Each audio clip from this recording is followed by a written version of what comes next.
तिलक स्मारक ट्रस्ट के अध्यक्ष लोकमान्य तिलक स्मारक दीपक तिलक जी से विनम्र निवेदन है डॉक्टर दीपक तिलक सम्माननीय प्रधानमंत्री जी का कि वे सम्माननीय लोकमान्य तिलक जी ने लिखा हुआ श्रीमद लोकमान्य तिलक जी ने लिखा हुआ गुजराती भाषा में किया हुआ अनुवादित गुजराती भाषा में किया हुआ अनुवादित ग्रंथ भेंट देकर स्वागत करें।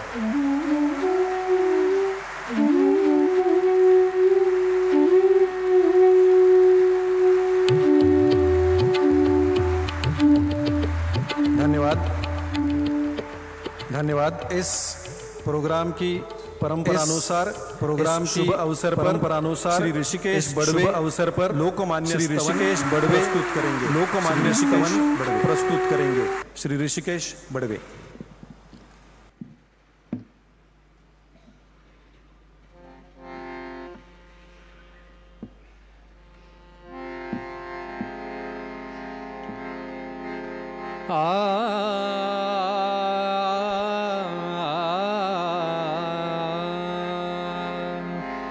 वंदन तुझ लोकमान्य टिळक भास्करा, वंदन तुझ लोकमान्य टिळक भास्करा। स्फूर्ती देई बालकास स्फूर्ती सागरा, वंदन तुझ लोकमान्य टिळक भास्करा। पारतंत्र्य गाढतिमिर देश झोपला, पारतंत्र्य गाढतिमिर देश झोपला। सिंहनाद केसरी करून गर्जला, जागताच देश घेत तवची आसरा। वंदन तुझ लोकमान्य टिळक भास्करा। त्याग धैर्य चातुरी न वर्णवे मला, त्याग धैर्य चातुरी न वर्णवे मला। बुद्धि वैभवास बघुन लोक मोहला, शुद्ध चरित तूच राजकारणी खरा। वंदन तुझ लोकमान्य टिळक भास्करा। स्वराज्य जन्मसिद्ध हक्क आमुचा असे, स्वराज्य जन्मसिद्ध हक्क आमुचा असे। इंग्रजास सांगताच लागले पिसे, साहिल्या अनेक यातना धुरंधरा। वंदन तुझ लोकमान्य टिळक भास्करा। गीतेचे ते रहस्य स्पष्ट उकलले, गीतेचे ते रहस्य स्पष्ट उकलले। आर्यांचे मूळ स्थान तूच शोधिले, धन्य महाराष्ट्र जा सुपुत्र तू खरा। वंदन तुझ लोकमान्य टिळक भास्करा। स्फूर्ती देई बालकास स्फूर्ती सागरा। वंदन तुझ लोकमान्य टिळक भास्करा। टिळक भास्करा, टिळक भास्करा। वंदन तुझ लोकमान्य तिलक भास्करा। अब मैं लोकमान्य तिलक स्मारक ट्रस्ट के सम्माननीय अध्यक्ष डॉक्टर दीपक तिलक जी से निवेदन करता हूं कि आप कार्यक्रम की प्रस्तावना करें। डॉक्टर दीपक तिलक।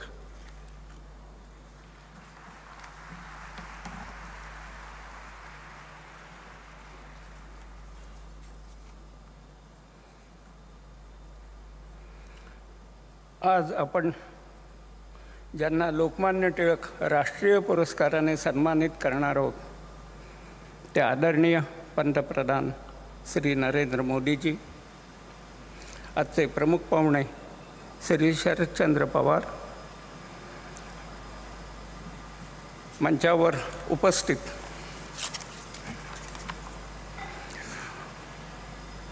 महामहिम राज्यपाल श्री रमेश बैस, महाराष्ट्राचे मुख्यमंत्री श्री एकनाथराव शिंदे, महाराष्ट्राचे उपमुख्यमंत्री श्री देवेंद्र फडणवीस आणि श्री अजित पवार, माझे सहकारी विश्वस्त श्री सुशीलकुमार शिंदे, डॉक्टर रोहित टिळक, टिळक विद्यापीठाच्या कुलगुरू डॉक्टर गीताली टिळक, डॉक्टर प्रणती टिळक, श्री रामचंद्र नामदोशी, श्रीमती सरिता साठे, तसेच सभागृहात उपस्थित असलेले सर्व मान्यवर आणि टिळकप्रेमी बंधू भगिनींनो, मी स्वराज्य संघातर्फे आपणा सर्वांचे स्वागत करतो. आज 1 ऑगस्ट लोकमान्य टिळकांची 103वी पुण्यतिथी. या पुण्यतिथीच्या निमित्ताने लोकमान्य टिळकांच्या चरणी श्रद्धांजली अर्पण करण्याकरता आपण सारे उपस्थित आहोत. या निमित्ताने टिळक विचारांची, कृतीची व किंवा त्यागाची एखादी तरी घटना आत्मसात करून आपल्या आचरणात आणण्याकरता आपण प्रयत्नशील राहतो. सर्वप्रथम टिळक स्मारक ट्रस्ट, केसरी मराठा ट्रस्ट, टिळक महाराष्ट्र विद्यापीठ, टिळक पुण्यतिथी मंडळ आणि तसेच टिळक परिवारातर्फे मी लोकमान्य टिळकांच्या चरणी आदरांजली वाहतो. लोकमान्य टिळकांच्या व्यक्तिमत्वास अनेक पैलू आहेत. स्वराज्याचे उद्गाते, राष्ट्रीयत्वाचे द्रष्टे, ज्योतिर्गणिताचे अभ्यासक, संशोधक, संपादक, युगप्रवर्तक, भगवद्गीतेचे भाष्यकार, भारतीय असंतोषाचे जनक अशा कितीतरी उपाधींनी टिळकांना संबोधित केले जाते. महात्मा गांधींनी तर त्यांना आधुनिक भारताचे शिल्पकार म्हणून संबोधित केले. या सगळ्या गोष्टींवर बोलण्यास वेळ नाही, पण दरवर्षी मी 1 ऑगस्टला काहीतरी नवीन सांगत असतो. आणि लोकमान्य टिळक हे पहिले हिंदुस्थानचे नेते होते हे मी अगोदर सांगितलेलं आहे. परंतु त्याहीपेक्षा अजून एक महत्त्वाची गोष्ट आहे की लोकमान्य टिळक हे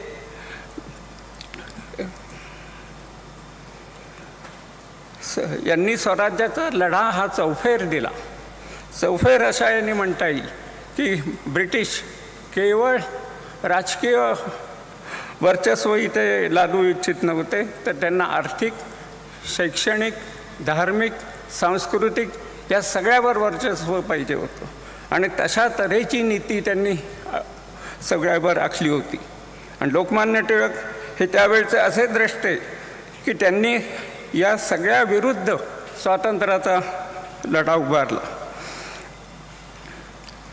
त्याचप्रमाणे त्यावेळी अनेक नेते होते आणि कोणी राजकारणावर बोललं, कोणी आर्थिक याच्यावर बोललं, कोणी सुधारणांवर बोललं, परंतु सगळ्या विरुद्ध लढा उभा करणं हे फक्त लोकमान्यांनी केलं. आणि त्याच्याकरता त्यांनी जी चतुसूत्री वापरली ती चतुसूत्री जर पाहिली तर स्वराज्य, स्वदेशी, बहिष्कार आणि राष्ट्रीय शिक्षण ह्या सगळ्यावर मुळे तो जो लढा होता हा चौफेर असा झाला. जर कुठेही अतिरेक यांनी ब्रिटिशांनी केला असेल तर त्यावेळेला क्रांतिकारकांनी त्यांना उत्तर दिलं, किंवा इतर जे काही लढे आहेत ते जर पाहिले तर त्याच्यातून आपल्या असं लक्षात येईल. मग शिवजयंती असो किंवा गणेशोत्सव असो, ओरायन असो, आर्टिक वेदाज असो, या सगळ्यातून त्यांनी या देशाच्या लढ्याकरता लोकांना एकत्र केलं, त्यांना राष्ट्राभिमानी केलं आणि हा लढा उभा केला. त्यावेळे स्वराज्य जेव्हा लोकमान्य म्हणत होते तेव्हा ते दरवेळेला लोकशाही म्हणत होते. कधीच त्यांनी दुसरा राजा येईल, एक गोरा राजा जाईल आणि काळा राजा जाईल असं कधी म्हटलेलं नव्हतं. त्यामुळे एवढ्या वर्षानंतर, लढ्यानंतर सुद्धा ज्या वेळेला देश स्वतंत्र झाला त्यावेळेला इथे लोकशाही प्रस्थापित झाली, लोककल्याणकारी राज्य प्रस्थापित झालं. तसंच दुसरी एक गोष्ट सगळ्यांना माहिती आहे खरं म्हटलं तर, की पहिल्या महायुद्धाच्या पार्श्वभूमीवर लोकमान्य टिळक हे ब्रिटिश सरकारकडून काही ना काहीतरी फायदा मिळवू इच्छित होते, काही अधिकार ज्यादा ते मिळवू इच्छित होते. परंतु त्यांना पहिल्यांदा व्हिसा नाकारला. परंतु 1918 साली त्यांनी परत प्रयत्न केला आणि चिरोलवर खटला भरण्याकरता म्हणून ते इंग्लंडला गेले आणि तो खटला हरले. त्यावेळेला खटला हरल्यानंतर त्यांनी अनेक तिथले जे वेगवेगळे पक्ष होते त्या पक्षांना भेटी दिल्या, त्यांच्याशी चर्चा केली आणि त्यावेळेला नवीन असा लेबर पार्टी त्या ठिकाणी त्यांना मिळाली आणि त्या लेबर पार्टीला त्यावेळेला गरज होती आणि म्हणून लोकमान्य टिळकांनी त्यांना 2000 पाऊंडाची देणगी त्यावेळेला दिली. एवढी मोठी देणगी त्या काळी एका व्यक्तीने कोणी दिलेली नाही. टिळक हे काही खूप श्रीमंत होते अशातलं नाही, परंतु त्यांनी कर्ज काढलं आणि आल्यानंतर लोकांनी ते कर्ज फेडलं त्यांचं. पण त्याचा फायदा पुढे मात्र झाला.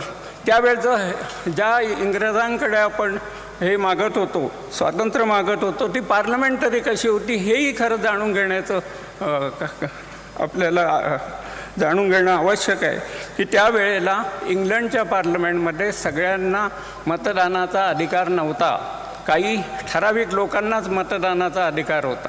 परंतु 18 साली जेव्हा त्या ठिकाणी गेले त्यावेळेला प्रथम 21 वर्षावरील मुलांना किंवा पुरुषांना आणि 30 वर्षावरील महिलांना, म्हणजे त्यांनीसुद्धा तेव्हा 21-30 हा भाग केलेलाच होता, परंतु त्यांना मतदानाचा अधिकार मिळाला. टिळकांनी जो देणगी दिली होती त्या देणगीचा फायदा आला. ते सगळ्या प्रचारसभातून फिरले आणि त्याचा फायदा असा आला की जिथे 7% जनाधार होता तिथे 27% जनाधार त्या लेबर पार्टीला मिळाला. आणि त्यांच्याकडून लिहून घेण्यात आलं होतं की जर आम्ही सत्तेत आलो तर देशाच्या स्वातंत्र्याकरता आम्ही निश्चित मदत करू. आणि पुढे 45 साली 49% त्यांनी मतं मिळवली, संपूर्ण लेबर पार्टी जिंकून आली आणि मग आपल्याला स्वातंत्र्य मिळालं. भारत के प्रगति में अतुलनीय योगदान देने वाले व्यक्ति को हर वर्ष 1 अगस्त को लोकमान्य तिलक राष्ट्रीय पुरस्कार दिया जाता है, जिससे ऐसे महान व्यक्ति का उचित सम्मान हो और युवा पीढ़ी के सामने एक आदर्श एवं प्रेरणादायी सिद्ध हो, ऐसे इस पुरस्कार का उद्देश्य है. हर साल 1883 से हम पहले SM जोशी को पुरस्कार दिया था हमने, और फिर कॉमरेड डांगे, अटल बिहारी वाजपेयी, इंदिरा गांधी, मनमोहन सिंह, प्रणब मुखर्जी, शरद पवार, ऐसे राजकीय क्षेत्र में हमने पुरस्कार दिए है. वैसे सामाजिक काम जो करते थे बाबा आमटे और उनके लड़कों को हमने पुरस्कार दिया, स्वामीनाथन को दिया, वर्गीस कुरियर को दिया. ऐसे बहुत लोगों को 40 लोगों को आज तक हमने पुरस्कार दिया है. इस बार सब विश्वस्त पुरस्कार के लिए चर्चा करने के लिए इकट्ठा हुए तो हमारे सामने एक ही नाम आया, आदरणीय श्री नरेंद्र मोदी जी का.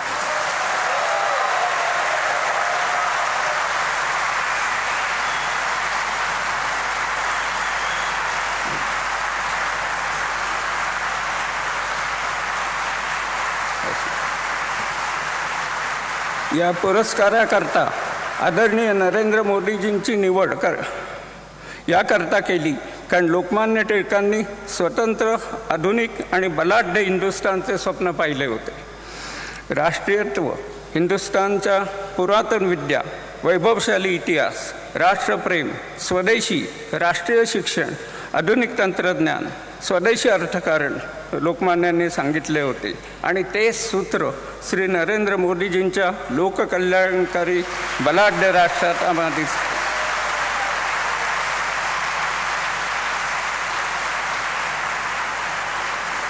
त्यातच आत्मनिर्भर भारत, मेक इन इंडिया, नवे तंत्रज्ञान, नवे शैक्षणिक धोरण हे कार्यक्रम त्यांच्या कार्यक्रमात आढळतात. आणि म्हणूनच आमची ही निवड, सर्व विश्वासाने केलेली निवड तुम्हा सर्वांना भावेल असा मला विश्वास वाटतो.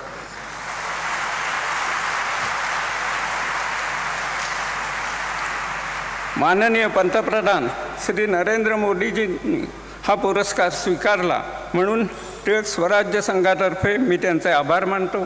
तसेच श्री शरदराव पवार यांचेही आभार मानतो, कारण खास करून ते मुद्दामून या कार्यक्रमाकरता आले. तसेच सुशीलकुमार शिंदेही आले. या सगळ्यांचेच आभार मानतो आणि इथंच विरमतो. जय हिंद, जय महाराष्ट्र. धन्यवाद डॉक्टर तिलक. आज जिस व्यक्तित्व विशेष को लोकमान्य तिलक पुरस्कार से सम्मानित कर हम स्वयं को गौरवान्वित महसूस कर रहे हैं, उस व्यक्तित्व के योगदान के बारे में एवं उनका जीवन परिचय देने हेतु मैं डॉक्टर रोहित तिलक जी को निवेदन करता हूं. Doctor Rohit Tilak.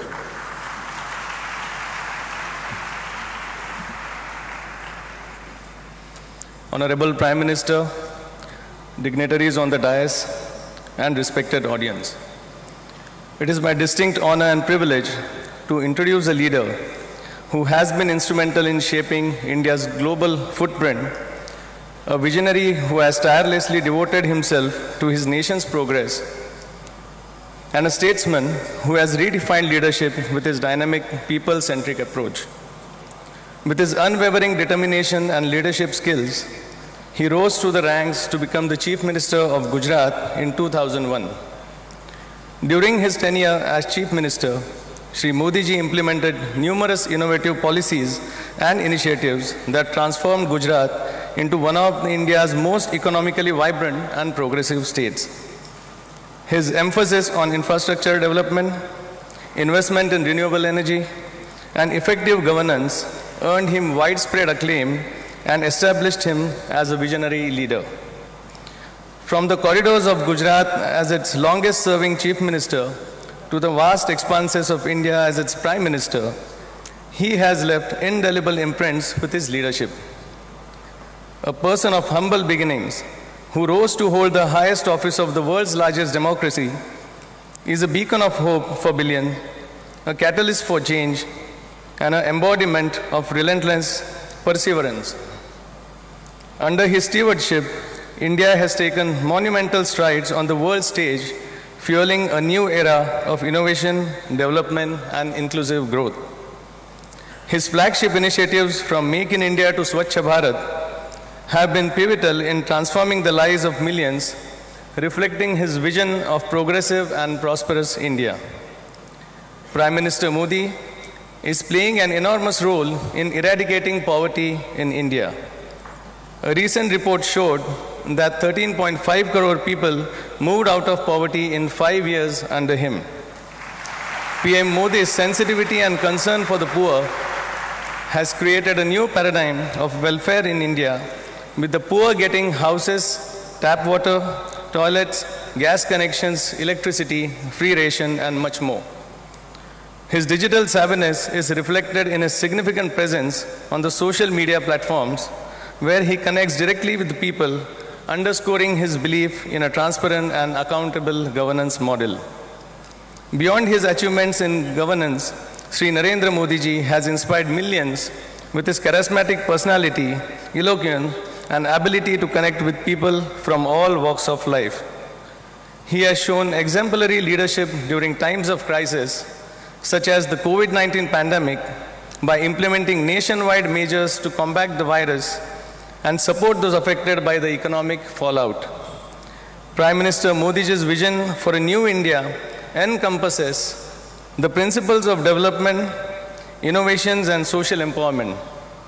His efforts to empower women, uplift marginalized communities, and address pressing environmental challenges have been commendable. Ladies and gentlemen, please join me in welcoming a leader whose life and work echo the ethos of service above self, an inspiring figure on the global stage, the Honorable Prime Minister of India, Sri Narendra Modi ji. Thank you. अब हम माननीय प्रधानमंत्री जी श्री नरेंद्र मोदी जी को प्रदान किए जाने वाले सम्मान पत्र का एक छोटा ध्वनि चित्र देखेंगे, जो तिलक महाराष्ट्र विद्यापीठ ने बनाया है. एवी please.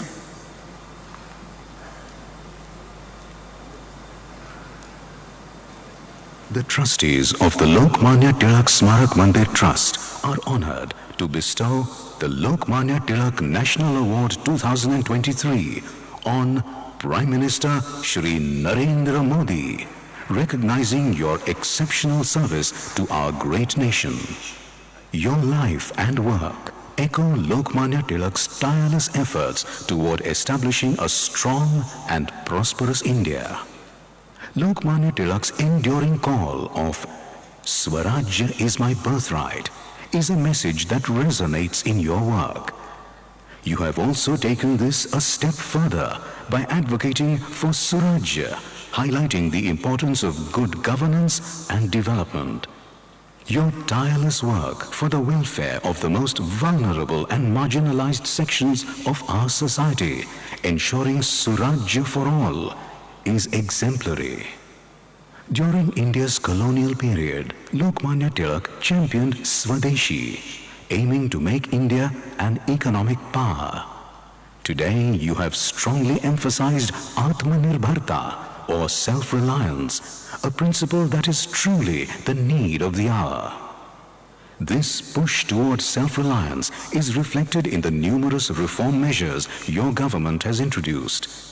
It is due to such transformative policies that India has risen from being the 10th largest economy in 2014 to the 5th largest today, with prospects of soaring even higher.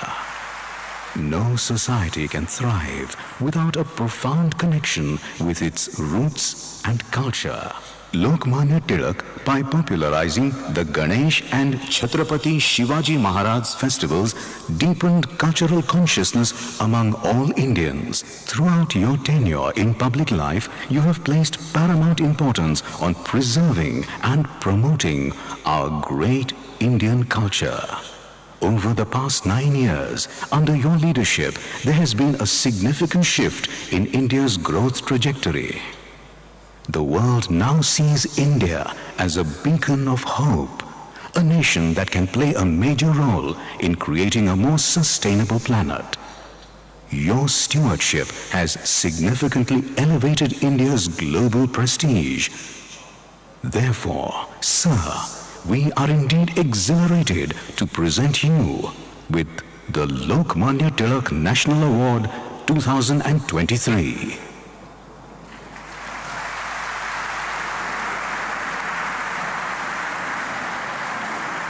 Thank you. अब मैं महाराष्ट्र राज्य के सम्माननीय मुख्यमंत्री श्री एकनाथ शिंदे जी से अनुरोध करता हूं, कृपया आप अपने विचार व्यक्त करें। मुख्यमंत्री एकनाथ जी शिंदे।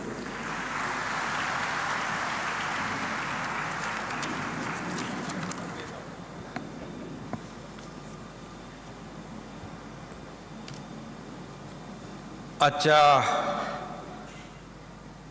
लोकमान्य टिळक राष्ट्रीय पुरस्कार सोहळ्याला उपस्थित आपले गौरवमूर्ती आणि देशाचे लोकप्रिय आणि यशस्वी प्रधानमंत्री आदरणीय नरेंद्र मोदी साहेब, माजी केंद्रीय मंत्री आणि ज्येष्ठ नेते शरद पवार साहेब, सुशील कुमार शिंदे साहेब, राज्याचे लोकप्रिय उपमुख्यमंत्री देवेंद्र फडणवीसजी, दुसरे आपले उपमुख्यमंत्री अजितदादा पवारजी, टिळक स्मारक ट्रस्टचे आदरणीय दीपक टिळकजी, रोहित टिळकजी, डॉक्टर गीताली टिळक, डॉक्टर प्रणिती टिळक, उपस्थित सर्व मान्यवर आणि उपस्थित सर्व बंधू भगिनी आणि पत्रकार मित्रांनो,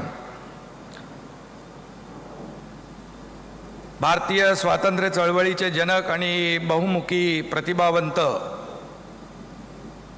लोकमान्य बाळ गंगाधर टिळक यांना मी त्यांच्या पुण्यतिथीनिमित्त सर्वप्रथम विनम्र अभिवादन करतो। ज्यांनी दिलेल्या लढ्यामुळे आपण स्वातंत्र्याचा सूर्य पाहिला, त्यात लोकमान्य टिळक हे नाव अग्रणी होतं, हे मला आपल्याला सांगण्याची आवश्यकता नाही। लोकमान्य टिळक हे प्रखर देशभक्त राष्ट्रभक्त होते।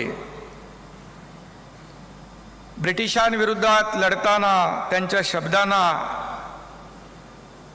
कमालीची धार येत असे, अशा लोकमान्य टिळक यांच्या नावाचा पुरस्कार आदरणीय मोदी साहेबांना आपल्या लोकप्रिय प्रधानमंत्री महोदयांना मिळणार आहे. त्याबद्दल मी मोदीजींचं आपल्या सगळ्यांच्या वतीने, महाराष्ट्राच्या वतीने मनापासून अभिनंदन करतो.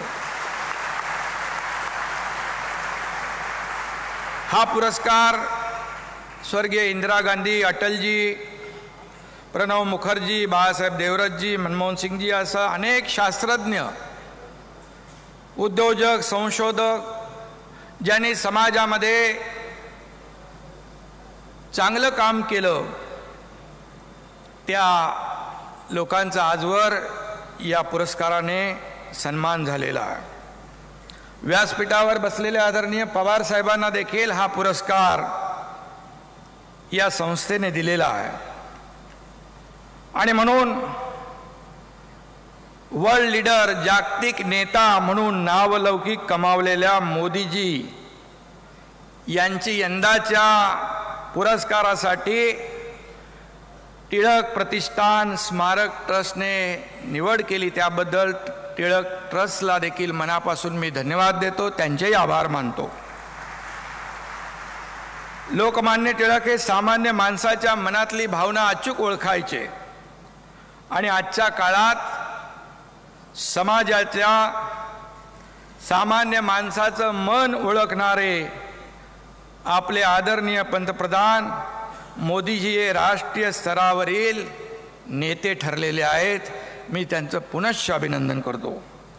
शिक्षक, वकील, समाजसेवक, स्वातंत्र्य सैनिक असलेले लोकमान्य टिळक हे बहुआयामी नेतृत्व, इतिहास, संस्कृत, खगोलशास्त्र आणि गणित या विषयात त्यांचं प्रावीण्य होतं. मगाशी प्रास्ताविकामध्ये देखील सांगितलं. ते आपल्या कर्तृत्वाने लोकमान्य झाले होते. आणि आदरणीय मोदीजींनी देखील गेल्या 9 वर्षामध्ये आपल्या देशासाठी केलेल्या कामांना लोकमान्यता मिळालेली आहे. टिळकांनी स्वराज्यासाठी लढा दिला, पण स्वातंत्र्यानंतर स्वराज्याचे सुराज्यात रूपांतर करण्यामध्ये आपल्याला किती यश आलेलं आहे हे आपल्या सगळ्यांना माहिती आहे. आणि म्हणून पंतप्रधान नरेंद्र मोदीजी यांनी देशाची सूत्र हातात घेतल्यानंतर हेच मुख्य ध्येय ठेवून सबका साथ, सबका विकास, सबका विश्वासचा नारा देश सुराज्य निर्माण करण्याचा प्रयत्न केला. त्या दिशेने त्यांची वाटचाल सुरू आहे. आणि म्हणूनच त्यांच्या कार्याची पोचपावती आज या राष्ट्रीय सन्मानाने होते असं म्हटलं तर वावगं ठरणार नाही. आज परदेशामध्ये देखील आपण जातो, तिकडे देखील पाहतो आदरणीय मोदीजींचं नाव सन्मानाने घेतलं जातं. फ्रांस और अरब देशों ने भी हमारे आदरणीय प्रधानमंत्री जी को सर्वोच्च सम्मान दिया है. ये हमारे लिए बहुत बड़ी गौरव की बात है.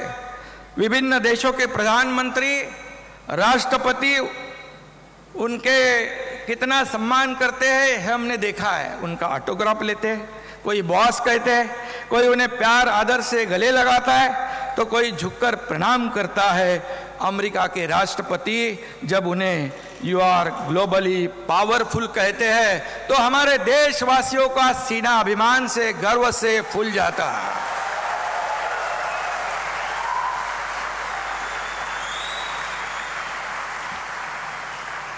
जब बड़े बड़े देशों की अर्थव्यवस्था चरमरा जाती है, तब हमारे देश की अर्थव्यवस्था बनाए रखने का काम नहीं, बल्कि उसे 10वें नंबर से 5वें नंबर पर लाने का काम आदरणीय मोदी जी ने किया. यह भी हमारे लिए बहुत बड़ी गौरव की बात है. 150 वर्ष ब्रिटिशांनी आपल्यावर राज्य केलं. त्यांना देशातून हद्दपार करण्यासाठी लोकमान्यांनी लढा उभा केला. त्याच ब्रिटिशांच्या अर्थव्यवस्थेला देखील भारताने आदरणीय मोदी साहेबांच्या नेतृत्वाखाली मागे टाकलंय. हा देखील आपल्यासाठी सर्वोच्च अभिमान आहे.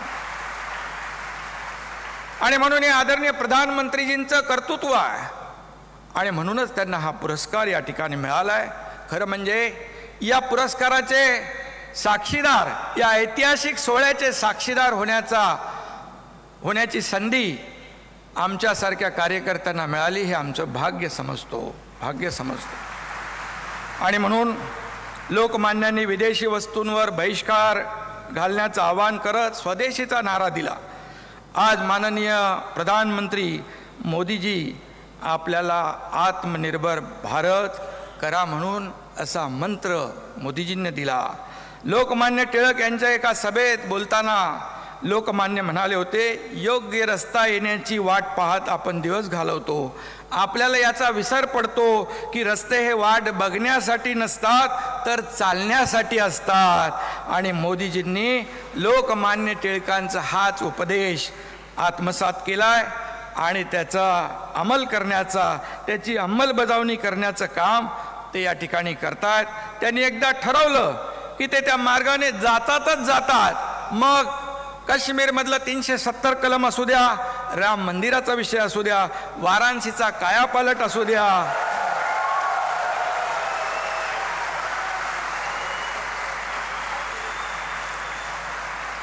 अथवा देशातली गरिबांच्या कल्याणाचा आणि सर्वांगीण विकासाचा विषय असू द्या. कारण आपण पाहतोय गेल्या 9 वर्षामध्ये या देशामध्ये आदरणीय मोदीजींच्या नेतृत्वाखाली शेतकरी असतील, कष्टकरी असतील, कामगार असतील, महिला भगिनी असतील, विद्यार्थी असतील, युवा असतील, सगळे लोक या सर्वच क्षेत्रामध्ये त्यांना पुढं आणण्याचं, त्यांच्या जीवनामध्ये बदल घडवण्याचं काम आपल्या आदरणीय प्रधानमंत्री महोदयांनी केलेलं आहे. हे वारंवार आपण पाहतोय, अनुभवतोय आणि यापुढे देखील आपण अनुभवत राहणार आहोत, त्याचा अनुभव घेत राहणार आहोत. हे देखील आपल्यासाठी फार महत्त्वाचं आहे. आणि म्हणून लोकमान्य टिळकांना अपेक्षित असलेल्या देशाला, समाजाला आणि सामान्य नागरिकाला सामर्थ्यवान बनवण्याचं जे ध्येय लोकमान्य टिळकांनी त्यावेळेस स्वप्न पाहिलं, आज तीच वाटचाल आपण आज देशाची पाहतोय. आणि म्हणून विरोधक असतील, टीका का, आज काही राजकारणाचा विषय नाही आहे, आज खूप ऐतिहासिक सोहळा आहे. परंतु कशाची पर्वा न करता या ठिकाणी अंतिम ध्येय म्हणजे सर्वसामान्य माणसाचा जीवनामध्ये आमूलाग्र बदल, हे अंतिम ध्येय ठेवूनच मोदीजी वाटचाल करतायत. हे आपल्यासाठी खूप महत्त्वाचं आहे. आणि त्यामुळेच आज जगभरातले लोक त्यांच्याकडे एक महत्त्वाचा नेता म्हणून पाहत आहेत. हे आपल्या भारत देशासाठी देखील, आपल्या भारतवासियांसाठी अभिमानाची बाब आहे. आणि म्हणून लोकमान्यांसारखा नेते हे राष्ट्राचे प्राण आणि त्यांच्या कल्पनेतला बलवान देश घडवणे हीच खरी श्रद्धांजली त्यांना ठरेल असं मी या ठिकाणी सांगू इच्छितो. आणि म्हणून रात्रंदिवस देशाच्या विकासाचा, प्रगतीचा ध्यास घेतलेले आदरणीय प्रधानमंत्री मोदीजी त्याच बुलंद भारताचे स्वप्न प्रत्यक्षात आणण्याचा प्रयत्न करतायत. आणि म्हणूनच या पुरस्काराने त्यांना आता लोकमान्यांच्या आशीर्वादाचं बळ प्राप्त होणार आहे, ताकद प्राप्त होणार आहे, आशीर्वाद प्राप्त होणार आहेत आणि ऊर्जा प्राप्त होणार आहे. आणि म्हणून मी पुन्हा एकदा आदरणीय प्रधानमंत्री महोदयांचं मनापासून अभिनंदन करतो, मनापासून शुभेच्छा देतो आणि लोकमान्य टिळकांना देखील मी वंदन करतो. धन्यवाद. जय हिंद, जय महाराष्ट्र. जबरदस्त भाषण.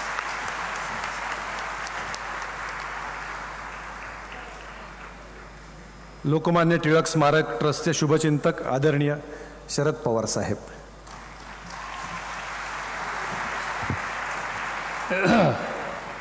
देशाचे प्रधानमंत्री नरेंद्र मोदीजी, महाराष्ट्राचे राज्यपाल श्री वैस, राज्याचे मुख्यमंत्री एकनाथराव शिंदे, उपमंत्रीद्वय देवेंद्र फडणवीस आणि अजित पवार,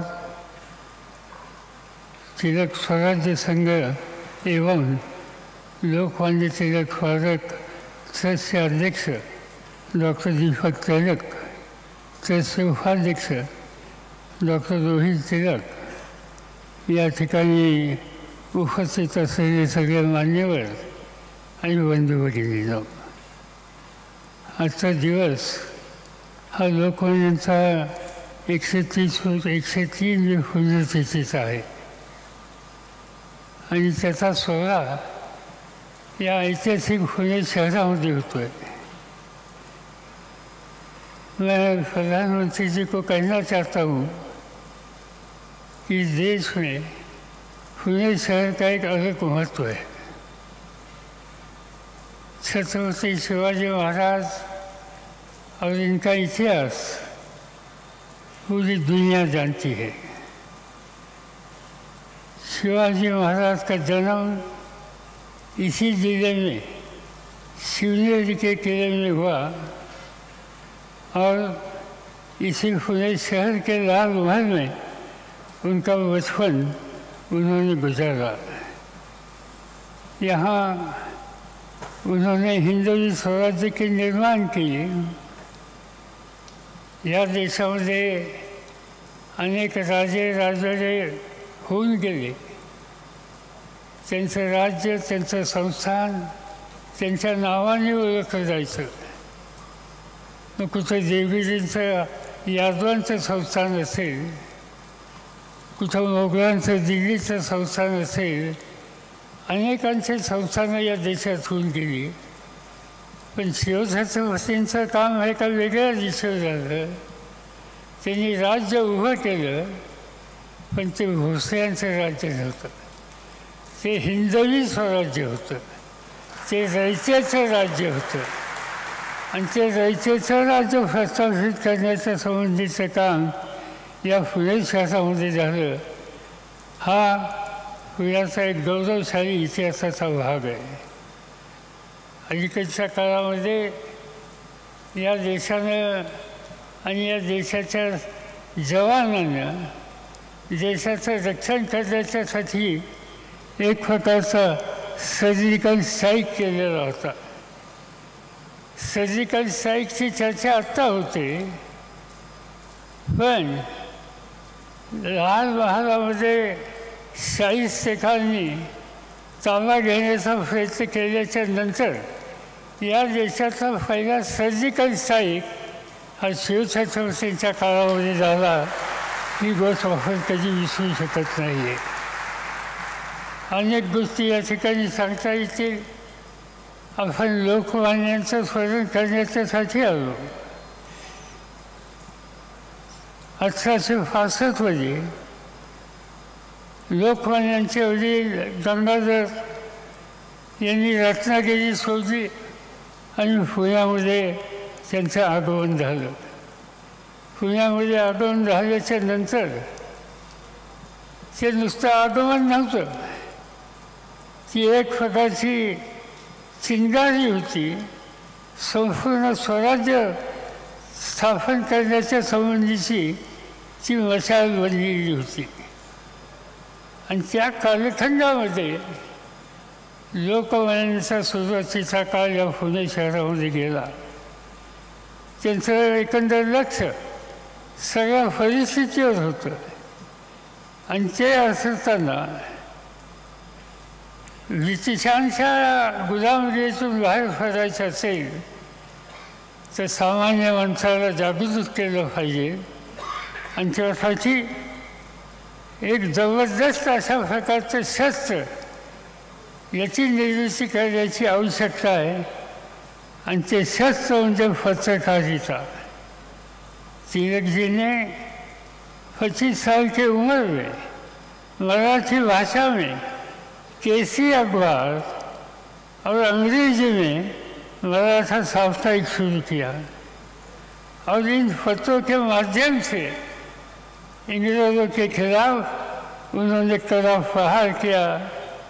केसरी का मतलब सिंह या शेर है। केसरी और मराठा द्वारा टिळकाजींनी एकंदर या देशाच्या परकीय लोकांच्यावर प्रचंड प्रहार केले आणि एक प्रकारची लोकजागृती करण्याच्या संबंधीचं काम त्यांच्या काळामध्ये त्यांनी केलं होतं. ते नेहमी म्हणत असत, पत्रकारिता याचा कुणाचा दबाव असता कामा नये. त्या दबावातून पत्रकारिता मुक्त झाली पाहिजे आणि ती भूमिका त्यांनी सातत्यानं पाळली केली. 1885 साली भारतीय राष्ट्रीय काँग्रेसचा जन्म झाला, गठन झाला. याच पुणे शहरामध्ये झाला. त्या काळामध्ये पहिलं अधिवेशन या पुणे शहरात होणार होतं, परंतु फ्लेक्सची साथ या ठिकाणी आली आणि त्यामुळं हे अधिवेशन मुंबईच्या गावाला या टँकवर दिलं गेलं, ज्याला ऑगस्ट क्रांती मैदान म्हणून आज त्या ठिकाणी ओळखलं जातं. त्या काळामध्ये एकंदर 2 प्रकारचे नेते त्या संघटनेमध्ये होते, ज्यांना मवाळ म्हणून ओळखलं जायचं आणि जहाल म्हणून ओळखलं जायचं. आणि या जहालांचं प्रतिनिधित्व हे लोकमान्यांनी केलेलं होतं. लोकमान्यांनी स्वराज्यवादात जन्मसिद्ध अधिकार आहे आणि तो मी घेतल्याशिवाय स्वस्त बसणार नाही, ही भूमिका जनमानसाच्या समोर मांडली. स्वदेशी, बहिष्कार, राष्ट्रीय शिक्षण ही त्रिसूत्री आणि त्याच्या माध्यमातून संपूर्ण स्वराज्याचं आंदोलन हे त्यांच्या काळामध्ये मांडलेलं होतं, ज्याचा उल्लेख आधीच्या वक्त्यांनी केला.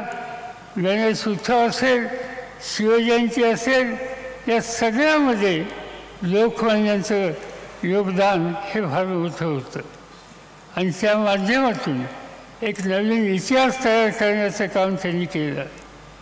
त्या कालखंडामध्ये 2 युगं होती, एक टिळक युग आणि दुसरं महात्मा गांधींचं गांधी युग.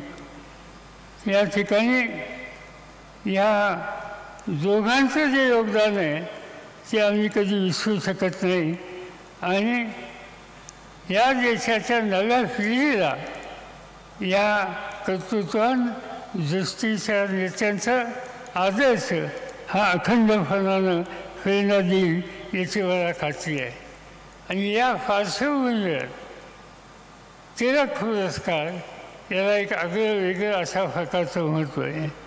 आज आपण आणि टिळक स्मारकानं मोदीजींची निवड या स्मारकाच्यासाठी, या पुरस्काराच्यासाठी केली. ज्या पुरस्कारामध्ये इंदिरा गांधी होत्या, खान अब्दुल खान गफार होते, बाळासाहेब देवरस होते, शंकरदयाळ शर्मा होते, अटल बिहारी वाजपेयी होते, डॉक्टर मनमोहन सिंग होते, अशी अनेक मान्यवरांची नावं या ठिकाणी घेतली जाते. आणि या मान्यवरांच्या यादीमध्ये, पंक्तीमध्ये आज नरेंद्र मोदींच्या नावाचा सुद्धा या ठिकाणी समावेश झाला, याचा आनंद आपल्या सगळ्यांना आहे. आणि म्हणून आपल्या सगळ्यांच्या वतीनं त्यांचं या ठिकाणी जी निवड झाली, त्यांना हा जो पुरस्कार देण्यात येतो आहे त्याबद्दल त्यांचं अंतःकरणापासून अभिनंदन करतो आणि आपल्या सगळ्यांची रजा या ठिकाणी घेतो. जय हिंद, जय महाराष्ट्र.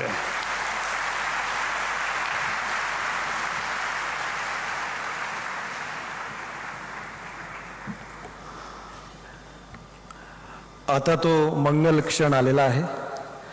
मैं डॉक्टर दीपक टिळक जी से निवेदन करता हूं कि 41वां लोकमान्य तिलक राष्ट्रीय पुरस्कार भारत के सम्माननीय प्रधानमंत्री श्री नरेंद्र मोदी जी को प्रदान करे. लोकमान्य टिळक वापरत असत असेच उपरणे, जे उपरणं लोकमान्य टिळक वापरत असत तशाच पद्धतीचं खास उपरणं बनवून घेतलेलं आहे आदरणीय पंतप्रधानजींसाठी.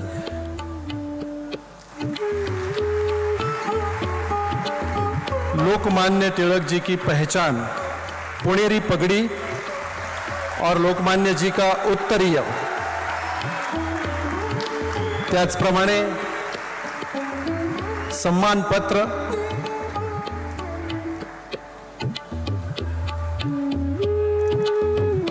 आणि एक विशिष्ट अशी बनवलेली ट्रॉफी, ज्या ट्रॉफीमध्ये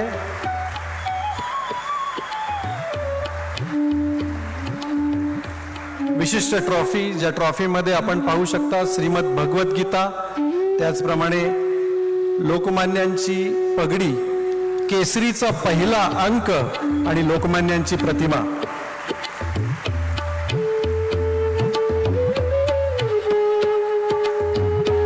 एक विशेष बात है इस समारोह की 1 लाख रुपए की धनराशि दी जाती है, जी आदरणीय पंतप्रधान मोदीजींच्या सूचनेनुसार नमामि गंगे प्रोजेक्टला डोनेट करण्यात आलेली आहे.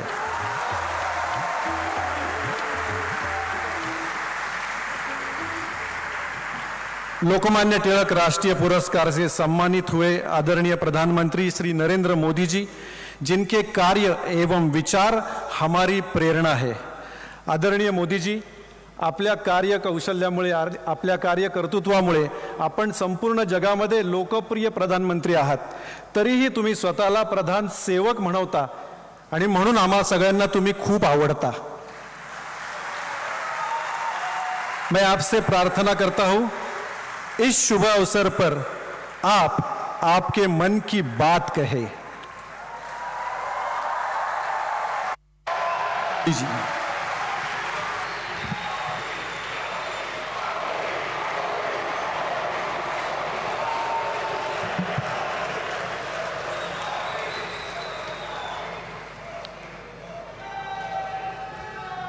लोकमान्य टिळकांची आज 103वी पुण्यतिथी आहे. देशाला अनेक महानायक देण्याच्या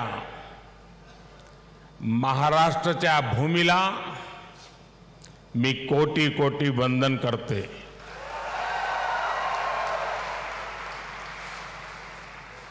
कार्यक्रम में उपस्थित आदरणीय श्री शरद पवार जी, राज्यपाल श्रीमान रमेश बैस जी, महाराष्ट्र के मुख्यमंत्री श्रीमान एकनाथ शिंदे जी, उप मुख्यमंत्री श्रीमान देवेंद्र फडणवीस जी, उप मुख्यमंत्री श्रीमान अजीत पवार जी,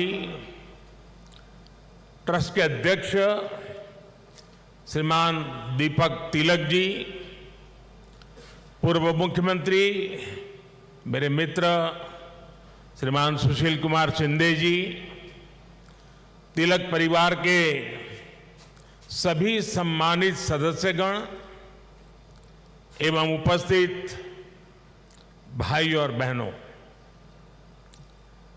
आज का ये दिन मेरे लिए बहुत अहम है. मैं यहां आकर जितना उत्साहित हूं उतना ही भावुक भी हूं. आज हम सब के आदर्श और भारत के गौरव बाल गंगाधर तिलक जी की पुण्यतिथि है. साथ ही आज अन्ना भाऊ साठे जी की जन्म जयंती भी है. लोकमान्य तिलक जी तो हमारे स्वतंत्रता इतिहास के माथे के तिलक है.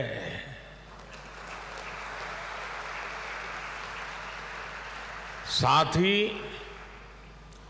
अन्ना भाऊ ने भी समाज सुधार के लिए जो योगदान दिया वह अप्रतिम है, असाधारण है.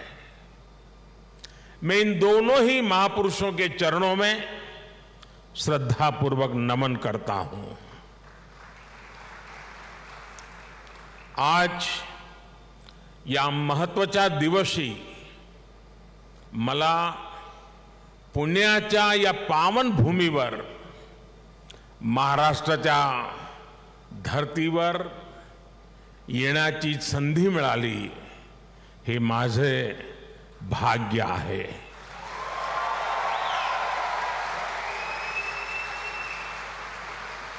ये पुण्य भूमि छत्रपति शिवाजी महाराज की धरती है।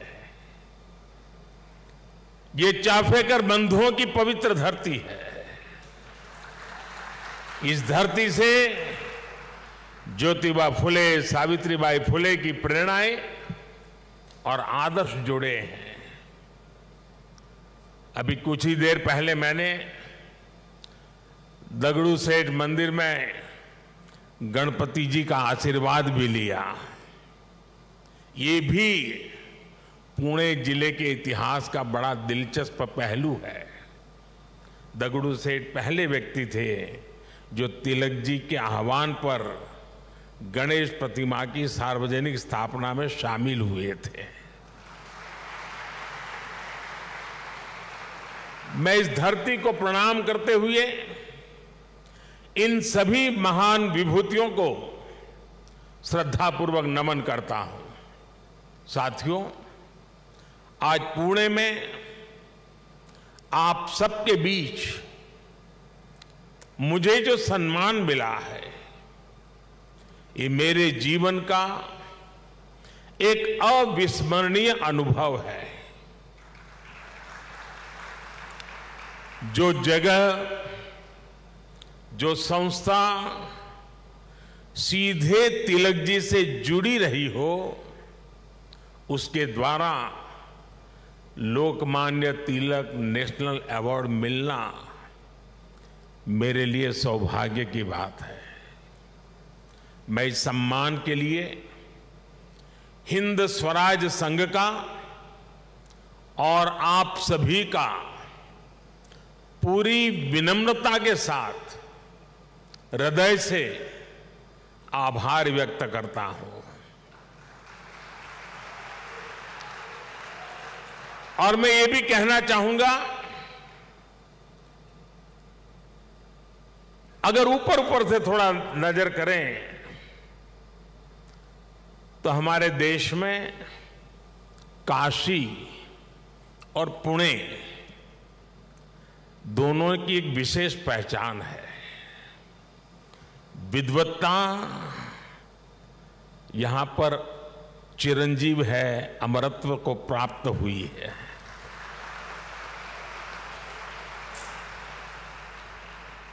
और जो पुणे नगरी विद्वत्ता की दूसरी पहचान हो, उस भूमि पे सम्मानित होना जीवन का इससे बड़ा कोई गर्व और संतोष की अनुभूति देने वाली घटना नहीं हो सकती है।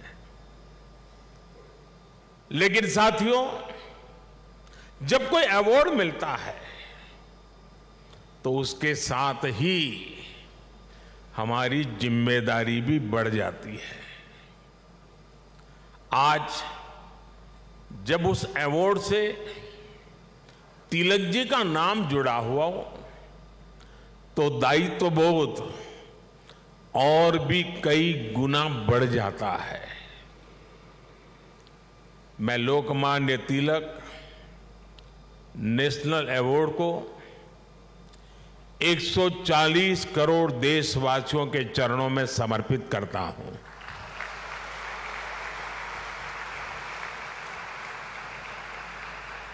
मैं देशवासियों को विश्वास भी दिलाता हूं कि उनकी सेवा में, उनकी आशाओं अपेक्षाओं की पूर्ति में कोई कोर कसर बाकी नहीं छोड़ूंगा।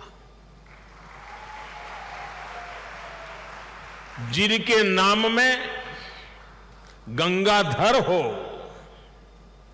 उनके नाम पर मिले इस अवार्ड के साथ जो धनराशि मुझे दी गई है, वो भी गंगा जी को समर्पित कर रहा हूं। मैंने पुरस्कार राशि नमामि गंगे परियोजना के लिए दान देने का निर्णय लिया है। साथियों, भारत की आजादी में लोकमान्य तिलक की भूमिका को, उनके योगदान को कुछ घटनाओं और शब्दों में नहीं समेटा जा सकता है। तिलक जी के समय और उनके बाद की स्वतंत्रता संग्राम से जुड़ी जो भी घटनाएं और आंदोलन हुए, उस दौर में जो भी क्रांतिकारी और नेता हुए, तिलक जी की छाप सब पर थी, हर जगह थी। इसलिए खुद अंग्रेजों को भी तिलक जी को the father of the Indian unrest कहना पड़ा था।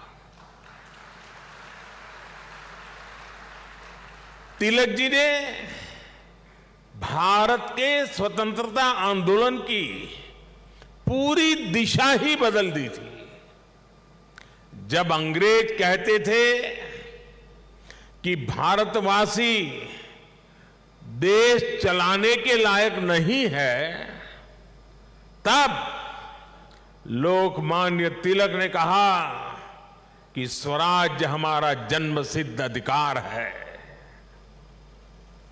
अंग्रेजों ने धारणा बनाई थी कि भारत की आस्था, संस्कृति, मान्यताएं, ये सब पिछड़ेपन का प्रतीक है। लेकिन तिलक जी ने इसे भी गलत साबित किया। इसलिए भारत के जनमानस ने न केवल खुद आगे आकर तिलक जी को लोकमान्यता दी, बल्कि लोकमान्य का खिताब भी दिया। और जैसा अभी दीपक जी ने बताया, स्वयं महात्मा गांधी ने उन्हें आधुनिक भारत का निर्माता भी कहा। हम कल्पना कर सकते हैं कि तिलक जी का चिंतन कितना व्यापक रहा होगा, उनका विजन कितना दूरदर्शी रहा होगा। साथियों, एक महान नेता वो होता है जो एक बड़े लक्ष्य के लिए न केवल खुद को समर्पित करता है, बल्कि उस लक्ष्य की प्राप्ति के लिए संस्थाएं और व्यवस्थाएं भी तैयार करता है। इसके लिए हमें सबको साथ लेकर आगे बढ़ना होता है, सबके विश्वास को आगे बढ़ाना होता है। लोकमान्य तिलक के जीवन में हमें ये सारी खूबियां दिखती हैं। उन्होंने अंग्रेजों ने जब उन्हें जेल में डाला, उन पर अत्याचार हुए, उन्होंने आजादी के लिए त्याग और बलिदान की पराकाष्ठा की। लेकिन साथ ही उन्होंने टीम स्पिरिट के, सहभाग और सहयोग के अनुकरणीय उदाहरण भी पेश किए। लाला लाजपत राय और बिपिन चंद्र पाल के साथ उनका विश्वास, उनकी आत्मीयता भारतीय स्वतंत्रता संग्राम का स्वर्णिम अध्याय है। आज भी जब बात होती है तो लाल, बाल, पाल के तीनों नाम एक त्रिशक्ति के रूप में याद किए जाते हैं। तिलक जी ने उस समय आजादी की आवाज को बुलंद करने के लिए पत्रकारिता और अखबार की अहमियत को भी समझा। अंग्रेजी में तिलक जी ने, जैसा शरद राव ने कहा, द मराठा साप्ताहिक शुरू किया। मराठी में गोपाल गणेश अगरकर और विष्णु शास्त्री चिपलुंकर जी के साथ मिलकर उन्होंने केसरी अखबार शुरू किया। 140 से भी ज्यादा समय से केसरी अनवरत आज भी महाराष्ट्र में छपता है, लोगों के बीच पढ़ा जाता है।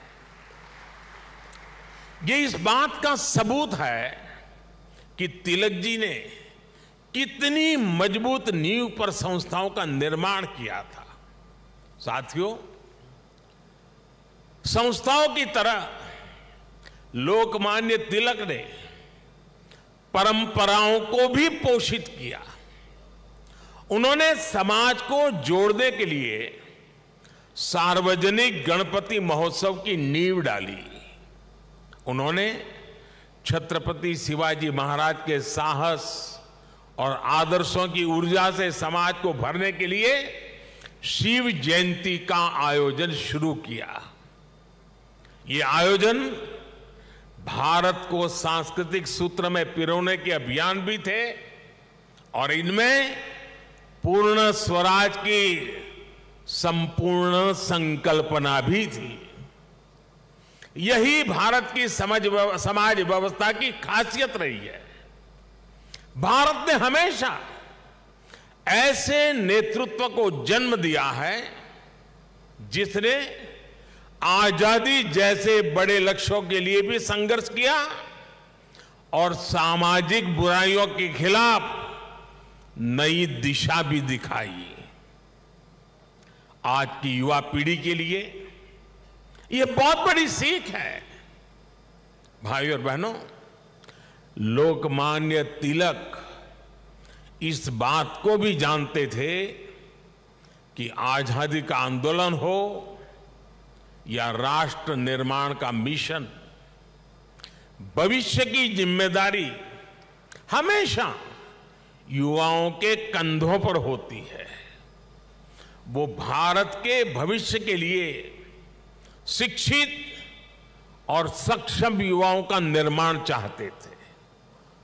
लोकमान्य में युवाओं की प्रतिभा पहचानने की जो दिव्य दृष्टि थी, इसका एक उदाहरण हमें वीर सावरकर से जुड़े घटनाक्रम में मिलता है।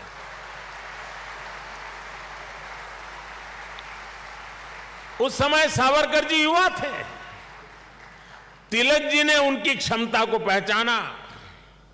वो चाहते थे कि सावरकर बाहर जाकर अच्छी पढ़ाई करें और वापस आकर आजादी के लिए काम करें। ब्रिटेन में श्यामजी कृष्ण वर्मा ऐसे ही युवाओं को अवसर देने के लिए 2 स्कॉलरशिप चलाते थे। एक स्कॉलरशिप का नाम था छत्रपति शिवाजी स्कॉलरशिप और दूसरी स्कॉलरशिप का नाम था महाराणा प्रताप स्कॉलरशिप। वीर सावरकर के लिए तिलक जी ने श्यामजी कृष्ण वर्मा से सिफारिश की थी। इसका लाभ लेकर वो लंदन में बैरिस्टर बन सके। ऐसे कितने ही युवाओं को तिलक जी ने तैयार किया। पुणे में new English school, Deccan education society और फर्ग्यूसन कॉलेज जैसे संस्थानों, उसकी स्थापना उनके इसी विजन का हिस्सा है। इन संस्थाओं से ऐसे कितने ही युवा निकले जिन्होंने तिलक जी के मिशन को आगे बढ़ाया, राष्ट्र निर्माण में अपनी भूमिका निभाई। व्यवस्था निर्माण से संस्था निर्माण, संस्था निर्माण से व्यक्ति निर्माण और व्यक्ति निर्माण से राष्ट्र निर्माण, ये विजन राष्ट्र के भविष्य के लिए रोड मैप की तरह होता है। इसी रोड मैप को आज देश प्रभावी ढंग से फॉलो कर रहा है। साथियों, वैसे तो तिलक जी पूरे भारत के लोकमान्य नेता है, लेकिन जैसे पुणे और महाराष्ट्र के लोगों के लिए उनका एक अलग स्थान है, वैसा ही रिश्ता गुजरात के लोगों का भी उनके साथ है। मैं आज इस विशेष अवसर पर मैं उन बातों को भी याद कर रहा हूं। स्वतंत्रता संग्राम के समय वो करीब 1.5 महीने अहमदाबाद साबरमती जेल में रहे थे। इसके बाद 1916 में तिलक जी अहमदाबाद आए और आपको जानकर के खुशी होगी, उस समय जब अंग्रेजों की पूरी तरह जुल्म चलते थे, अहमदाबाद में तिलक जी के स्वागत में और उनको सुनने के लिए उस जमाने में 40,000 से ज्यादा लोग उनका स्वागत करने के लिए आए थे। और खुशी की बात यह है कि उनको सुनने के लिए उस समय ऑडियंस में सरदार वल्लभ भाई पटेल भी थे। उनके भाषण ने सरदार साहब के मन में एक अलग ही छाप छोड़ी। बाद में सरदार पटेल अहमदाबाद नगर पालिका के प्रेसिडेंट बने, म्युनिसिपैलिटी के प्रेसिडेंट बने। और आप देखिए उस समय के व्यक्तित्व की सोच कैसी होती थी। उन्होंने अहमदाबाद में तिलक जी की मूर्ति लगाने का फैसला किया। और सिर्फ मूर्ति लगाने का फैसला किया नहीं, उनके निर्णय में भी सरदार साहब की लौह पुरुष की पहचान मिलती है। सरदार साहब ने जो जगह चुनी वो जगह थी विक्टोरिया गार्डन। अंग्रेजों ने रानी विक्टोरिया की हीरक जयंती मनाने के लिए अहमदाबाद में 1897 में 1897 में विक्टोरिया गार्डन का निर्माण किया था। यानी ब्रिटिश महारानी के नाम पर बने पार्क में उनकी छाती पर सरदार पटेल ने इतने बड़े क्रांतिकारी लोकमान्य तिलक की मूर्ति लगाने का फैसला कर लिया।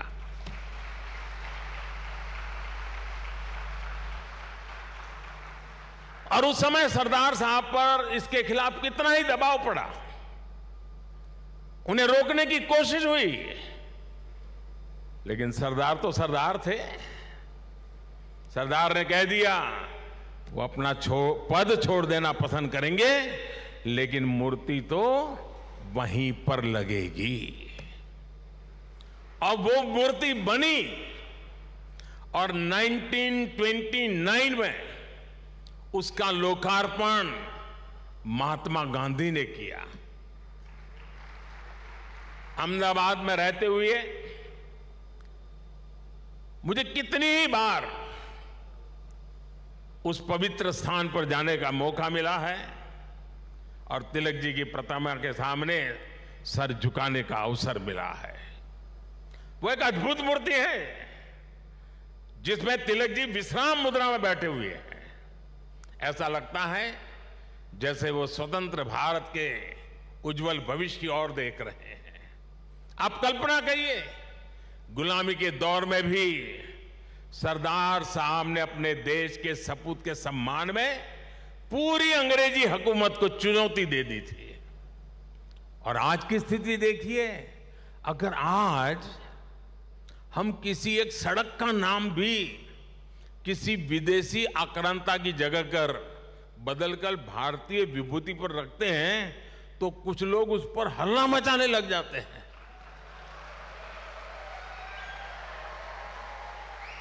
उनकी नींद खराब हो जाती है। साथियों, ऐसा कितना ही कुछ है जो हम लोकमान्य तिलक के जीवन से सीख सकते हैं। लोकमान्य तिलक गीता में निष्ठा रखने वाले व्यक्ति थे। वो गीता के कर्मयोग को जीने वाले व्यक्ति थे। अंग्रेजों ने उन्हें रोकने के लिए उन्हें भारत के दूर पूरब में मांडले की जेल में डाल दिया, लेकिन वहां भी तिलक जी ने गीता का अपना अध्ययन जारी रखा। उन्होंने देश को हर चुनौती से पार पाने के लिए गीता रहस्य के जरिए कर्मयोग की सहज समझ दी, कर्म की ताकत से परिचित करवाया। साथियों, बाल गंगाधर तिलक जी के व्यक्तित्व के एक और पहलू की तरफ मैं आज देश के युवा पीढ़ी का ध्यान आकर्षित करना चाहता हूं। तिलक जी की एक बड़ी विशेषता थी कि वो लोगों को खुद पर विश्वास करने के बड़े आग्रही थे और करना सिखाते थे। वो उन्हें आत्मविश्वास से भर देते थे। पिछली शताब्दी में जब लोगों के मन में ये बात बैठ गई थी कि भारत गुलामी की बेड़ियां नहीं तोड़ सकता, तिलक जी ने लोगों को आजादी का विश्वास दिया। उन्हें हमारे इतिहास पर विश्वास था, उन्हें हमारी संस्कृति पर विश्वास था, उन्हें अपने लोगों पर विश्वास था, उन्हें हमारे श्रमिकों उद्यमियों पर विश्वास था, उन्हें भारत के सामर्थ्य पर विश्वास था। भारत की बात आते ही कहा जाता था यहां के लोग ऐसे ही हैं, हमारा कुछ नहीं हो सकता। लेकिन तिलक जी ने हीन भावना के इस मिथक को तोड़ने का प्रयास किया, देश को उसके सामर्थ्य का विश्वास दिलाया। साथियों, अविश्वास के वातावरण में देश का विकास संभव नहीं होता। कल मैं देख रहा था, पुणे के ही एक सज्जन श्रीमान मनोज पोचाट जी ने मुझे एक ट्वीट किया है।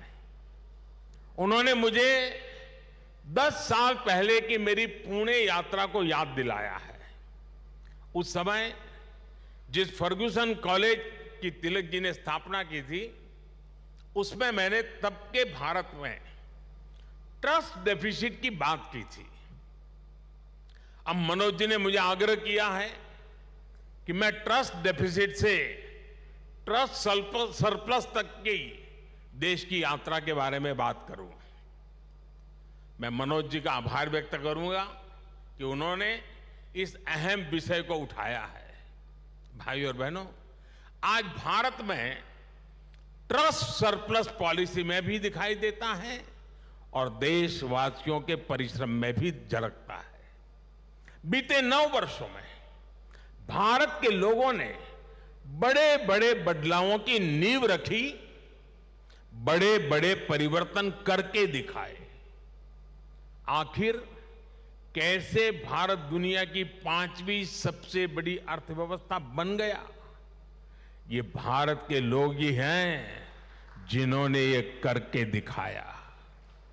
आज देश हर क्षेत्र में अपने आप पर भरोसा कर रहा है और अपने नागरिकों पर भी भरोसा कर रहा है। कोरोना के संकट काल में भारत ने अपने वैज्ञानिकों पर विश्वास किया और उन्होंने मेड इन इंडिया वैक्सीन बनाकर दिखाई और पुणे ने भी उसमें बड़ी भूमिका निभाई। हम आत्मनिर्भर भारत की बात कर रहे हैं क्योंकि हमें विश्वास है कि भारत ये कर सकता है। हम देश के आम आदमी को बिना गारंटी का मुद्रा लोन दे रहे हैं क्योंकि हमें उसकी ईमानदारी पर, उसकी कर्तव्य शक्ति पर विश्वास है। पहले छोटे छोटे कामों के लिए आम लोगों को परेशान होना पड़ता था। आज ज्यादातर काम मोबाइल पर एक क्लिक पर हो रहे हैं। कागजों को अटैच करने के लिए आपके अपने हस्ताक्षर पर भी आज सरकार विश्वास कर रही है। इससे देश में एक अलग माहौल बन रहा है, एक सकारात्मक वातावरण तैयार हो रहा है और हम देख रहे हैं कि विश्वास से भरे हुए देश के लोग देश के विकास के लिए कैसे खुद आगे बढ़कर काम कर रहे हैं। स्वच्छ भारत आंदोलन को इस जन विश्वास ने ही जन आंदोलन में बदला। बेटी बचाओ बेटी पढ़ाओ अभियान को इस जन विश्वास ने ही जन आंदोलन में बदला। लाल किले से मेरी एक पुकार पर कि जो सक्षम हैं उन्हें गैस सब्सिडी छोड़नी चाहिए, लाखों लोगों ने गैस सब्सिडी छोड़ दी थी। कुछ समय पहले ही कई देशों का एक सर्वे हुआ था। इस सर्वे में सामने आया कि जिस देश के नागरिकों को अपनी सरकार में सबसे ज्यादा विश्वास है उस सर्वे ने बताया उस देश का नाम भारत है। ये बदलता हुआ जनमानस, ये बढ़ता हुआ जनविश्वास भारत के जन जन की प्रगति का माध्यम बन रहा है। साथियों, आज आजादी के 75 वर्ष बाद देश अपने अमृतकाल को कर्तव्य काल के रूप में देख रहा है। हम देशवासी अपने अपने स्तर से देश के सपनों और संकल्पों को ध्यान में रखकर काम कर रहे हैं। इसलिए आज विश्व भी भारत में भविष्य देख रहा है। हमारे प्रयास आज पूरी मानवता के लिए एक आश्वासन बन रहे हैं। मैं मानता हूं कि लोकमान्य आज जहां भी उनकी आत्मा होगी वो हमें देख रहे हैं, हम पर अपना आशीर्वाद बरसा रहे हैं। उनके आशीर्वाद से, उनके विचारों की ताकत से हम एक सशक्त और समृद्ध भारत के अपने सपने को जरूर साकार करेंगे। मुझे विश्वास है हिंद स्वराज संघ तिलक के आदर्शों से जन जन को जोड़ने में इसी प्रकार आगे आकर के अहम भूमिका निभाता रहेगा। मैं एक बार फिर इस सम्मान के लिए आप सभी का आभार प्रकट करता हूं। इस धरती को प्रणाम करते हुए, इस विचार को आगे बढ़ाने में जुड़े हुए सबको प्रणाम करते हुए मैं मेरी वाणी को विराम देता हूं। आप सबका बहुत बहुत धन्यवाद।